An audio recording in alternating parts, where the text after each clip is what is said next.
Good morning. This is Randy, and this is my 19th podcast in my series, Common Sense and Ramblings in America. Today I'm going to read some excerpts from an article I posted about cancel culture. It's a very lengthy article, so I'm not going to read everything, otherwise, I'd be reading for over an hour. Um, but you can find it in common-sense-in-america.com, and that is my blog that I've been posting articles on since last year.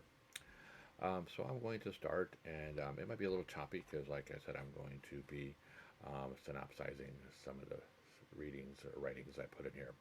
In 2020, there is one C word more politically charged than coronavirus: canceled. The debate over so called internet cancel culture, a rallying cry or cudgel, depending on which end of the political spectrum you're reading this form are from, has grown gradually louder over the second half of the decade, accelerated by the increased role of the internet over the last few months. As the physical world went to lockdown, the rights and wrongs of canceling have never been more prominent in the cultural conversation.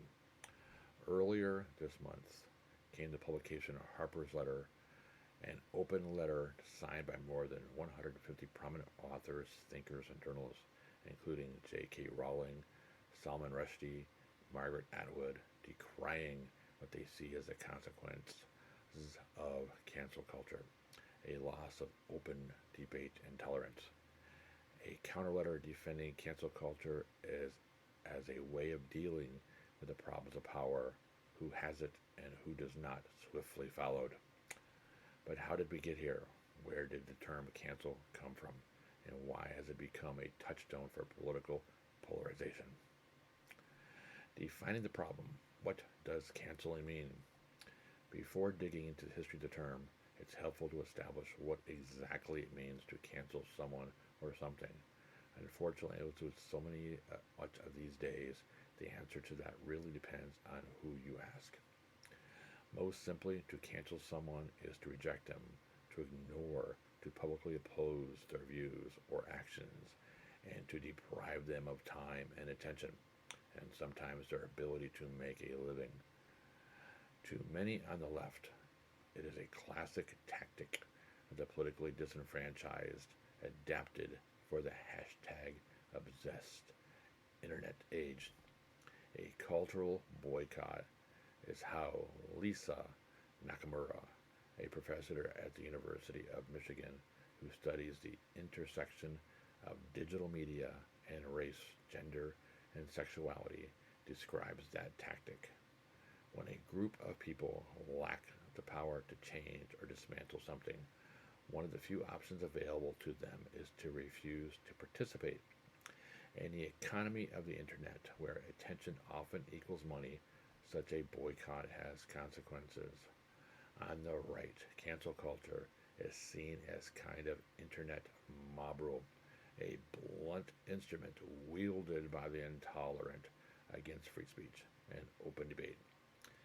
Signatories of the Harper's Letter fear that the restriction of debate, whether by a repressive government or an intolerant society, invariably hurts those who lack power and makes everyone less capable of democratic participation. The cancel culture mob knows few limitations. While social media has empowered people to speak their minds, it has also empowered the masses to attempt to cancel those who express controversial opinions.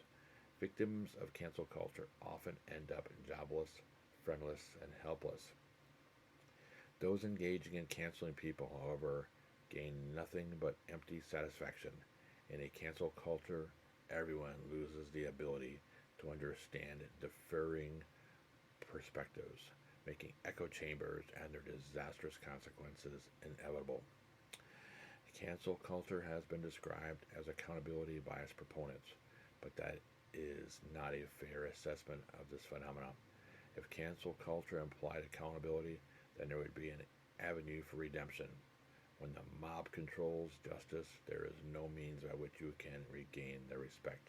In everyday parlance, canceling someone can be jokey and inconsequential.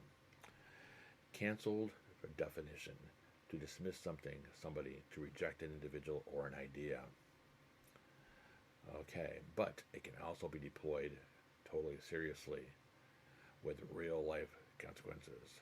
The story of how the term cancel entered the political arena encompasses both sides of the coin. Call out culture versus cancel culture. A note on terminology. Another related internet term that gets thrown around a lot is call out culture. A concept related to but distinct from the popular understanding of cancel culture. Really, a call out is preceding stage to a cancellation. If someone says something online that I find offensive, I can tell them and they avoid doing it again. Since the idea of a call out is essentially remedial rather than punitive, activists like actress Jamila Jamil have publicly advocated it over cancel culture. Jamil, who has been a leader in calling out social media posts from celebrities, including Kim Kardashian, that encourage unrealistic female body images, has herself been the subject of vehement criticism. But as they recently put it, I am a fallible human being. I try not to make mistakes, but when I slip up, I refuse to then be cast away forever. Most human beings are capable of change and decency and doing better. Cancel that bitch. Cancel culture's on-screen origin. It's impossible to know for sure where the use of the word cancel as we know it began, but the best guess via Vox is from the mouth a particular nasty character in Mario Van Peebles' 1991 New York crime thriller New Jack City. In one scene, drug boss Nino, played by Wesley Snipes, is railed at by his girlfriend for the violence he oversees. His response? He shoves her onto a table and explicitly douses her with champagne and dumps her words, "Cancel that bitch, I'll buy another." Despite its relatively small budget, New Jack City was the highest grossing independent film of 1991 and became something of a cult classic. Then in 2010, Lil Wayne, widely considered one of the most influential hip-hop artists of his generation, he currently enjoys about 20 million monthly listeners on Spotify, referenced this scene with a line in his song, "I'm single, yeah, I'm single," and then blank, blank, blank, blank. Had to cancel that bitch like Nino. The seeds of cancel culture had been sown. You're canceled when reality TV put cancel culture on the internet.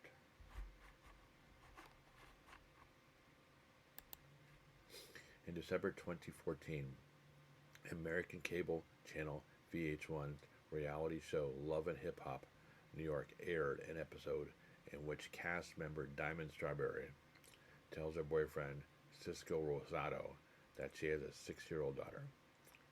This was the moment that the term canceled took hold on Twitter, particularly Black Twitter, a shorthand for a large network of Black, largely American Twitter users who often coordinate to draw attention to political and racial issues via hashtags. Cancel culture developed hand in hand with the Me Too movement, which swept the world in 2017, as women began to speak out about widespread cultures of sexual assault in workplaces and in industries. Some of the most prominent individuals accused face criminal charges.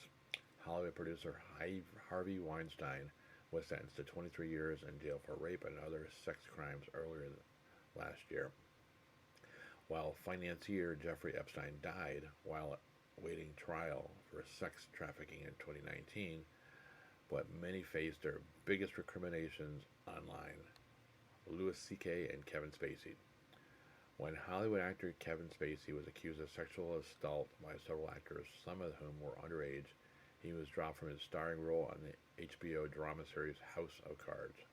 Replaced in the film All the Money in the World, and the Gore Vidal biopic he was supposed to be shooting for Netflix was also canceled. Spacey was charged with several sexual offenses, but none have so far been successfully prosecuted, and he denies all allegations. Nevertheless, his cancellation seems effectively to have ended his career. By contrast, comedian Louis C.K., who admitted to several incidents of sexual misconduct this same year, made a successful return to stand-up in 2018, including a sellout tour the next year and a new comedy special released in 2020. His career is diminished, yes, but not necessarily canceled. If I were to have voted, I would have voted on Trump, the first celebrity casualties. At first, cancel culture was most often deployed as a kangaroo court for alleged abusers and predators. Not anymore. If you type the phrase into Google today, you're more likely to find celebrity gaffes than crimes or abuses of power. The pandemic has proved a particularly fertile time for bored stars to air their fruiter-ear views in public. Kanye West and Taylor Swift, for instance.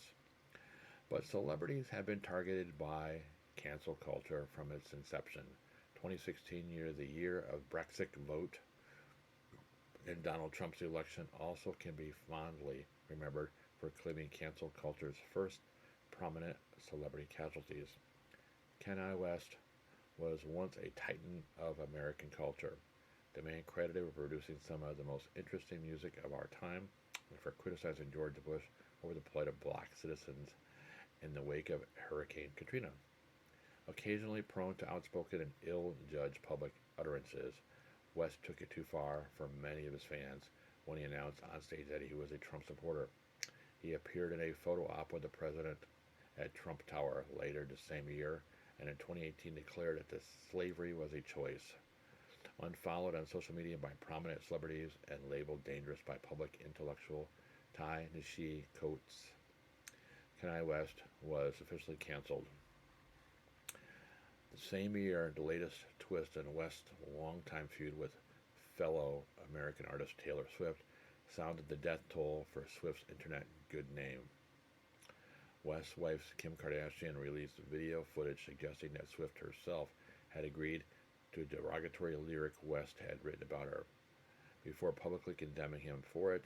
At one point, the hashtag Taylor Swift is over party was the #1 Twitter trend worldwide.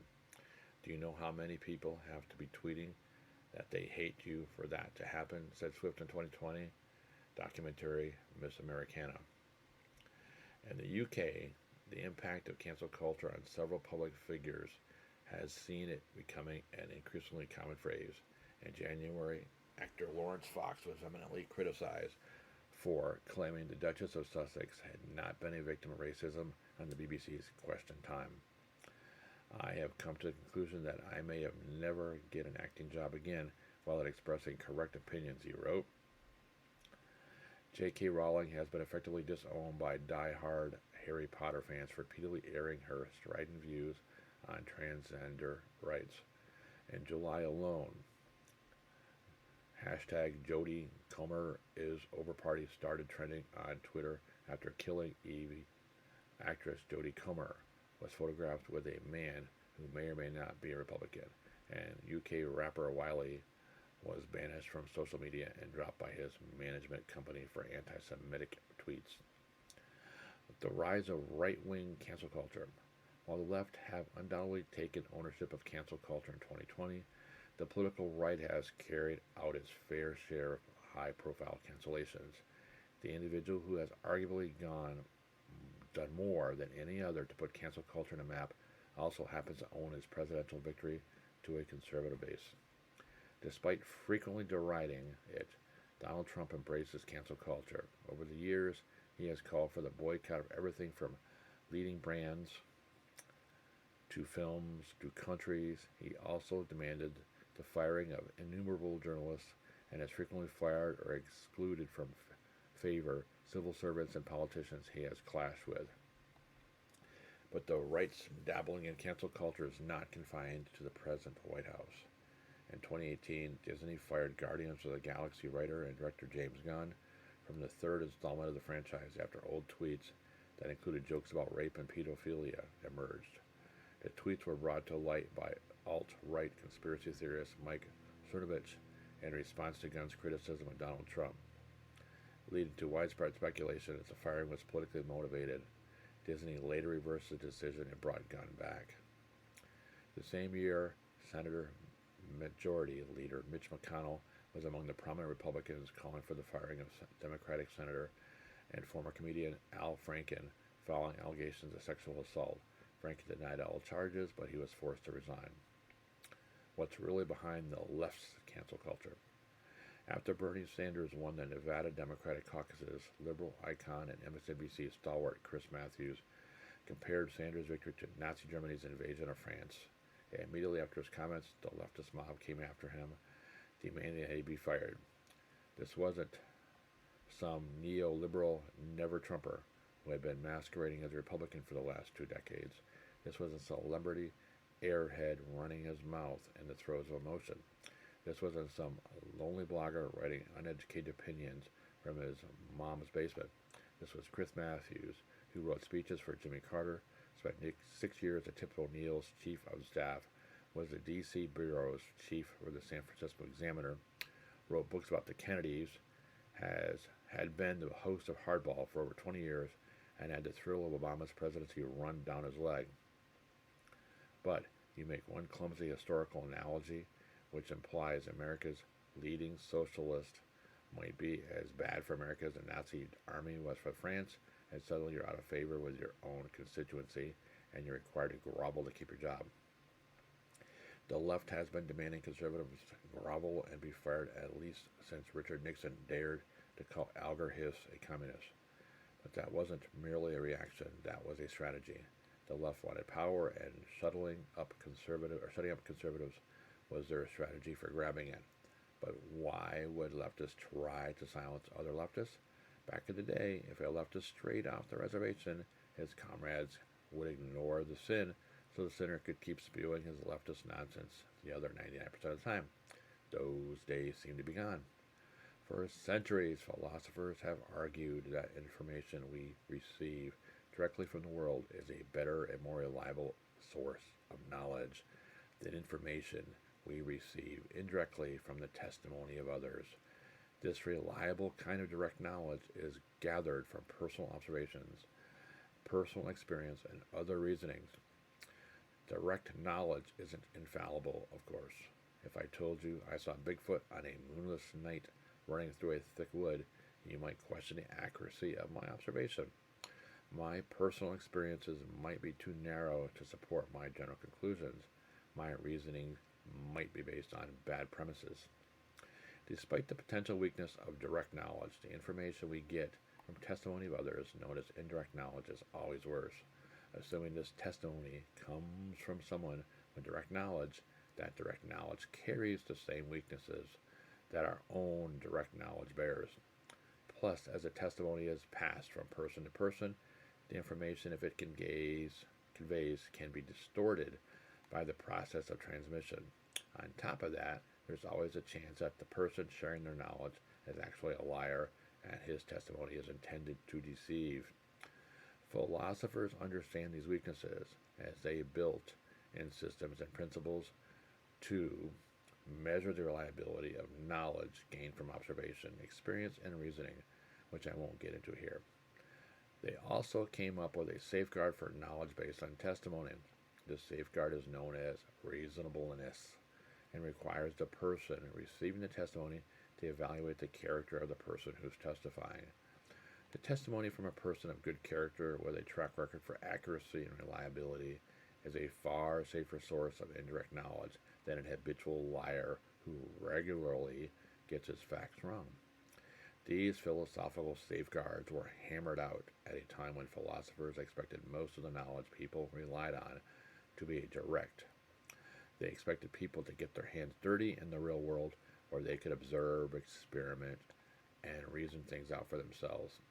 It was also a time when philosophers expected indirect knowledge to come from people who were known, whose character could be observed, whose track record could be evaluated. These included family, friends, coworkers, teachers, pastors, reporters, and magistrates who lived together in the same local area. Indirect knowledge could be relied on because the people providing it could be trusted. As centuries have passed, these expectations have crumbled. Our connection with the world is mediated more and more through various screens. TVs, monitors, tablets, and phones making the vast majority of our knowledge indirect. Meanwhile, we've never met our sources of indirect knowledge and have no reliable way to evaluate their character. At the moment when it's most important for us to evaluate those sources or indirect knowledge, we have the least access to those sources. If we don't have access to the sources of the information, the best we can do is gauge the accuracy and reliability of the reports. The reporter might be a womanizing drunk, but when he sits down to write, he always is careful with his sources and accurate with his facts. We're almost there. Just two more pieces to snap into the puzzle. Somewhere among this winding road, rationalism becomes the king of the philosophical hill. Instead of evaluating the reliability of knowledge by examining source, rationalism evaluated knowledge by examining its content. If I told you a rationalist I had witnessed a miracle, that I had seen a man walk on water or raise the dead, he wouldn't waste his time evaluating my honesty, accuracy, or even sanity. Rationalism tells him that there are no such things as miracles, so he can reject my testimony, giving without a second thought. Last piece. Rationalism is hard. It has principles and rules and forces you to think carefully about things. Postmodern America has skillfully avoided this hard work by valuing feelings over ideas. Or rationalists rejected testimony because it violated certain principles of thought and knowledge. Postmoderns reject testimony because it makes them feel bad. Now we can lay out the philosophical foundations of the mob mentality we see today. First, they are encouraged to accept or reject the testimony of others by evaluating the content of the report, never the character of the reporter. Second, they're encouraged to accept content as true only when it conforms to their own personal preferences and feelings, not because it's accurate or consistent with the stated principles. And that brings us back to Chris Matthews. When he compared Bernie Sanders to a Nazi invasion, the people who reacted didn't evaluate the content of Matthews' commentary. If they had, they would have heard Matthews compare the inevitability of Sanders' nomination after just 3 primaries to the inevitability of France's downfall after just a couple of days of fighting. They also didn't consider Matthews' long and consistent support of leftism. If they had, they would have heard him say a lot of complimentary things about Sanders, and they might have noticed he never said the word Nazi. Instead, they evaluated how his commentary made them feel, realized they didn't feel good about it, and called Matthews to be fired. The implications of this are serious. If you are liberal, you should live in a constant fear because speaking one word wrong or even misunderstood word will force you to grovel before the mob. You won't be able to rest on your track record. Either you made the people feel bad, and that has consequences. If you're conservative, realize that you can't reason with people anymore. You have to win their hearts without going through their minds. Understanding you're not just in a political battle, you're in a political battle, and arm yourself accordingly. I see that I'm over 23 minutes, and I've barely scratched the surface of this article. So I would advise go online, go to my blog, and read it. There's a lot of good stuff in here. So I'm going to end it here. It seems like a good place to end it. It gives you an idea that cancel culture is everywhere, and it is a real big problem. So as always, be safe, guys, and until next week, take care, and you have a great day.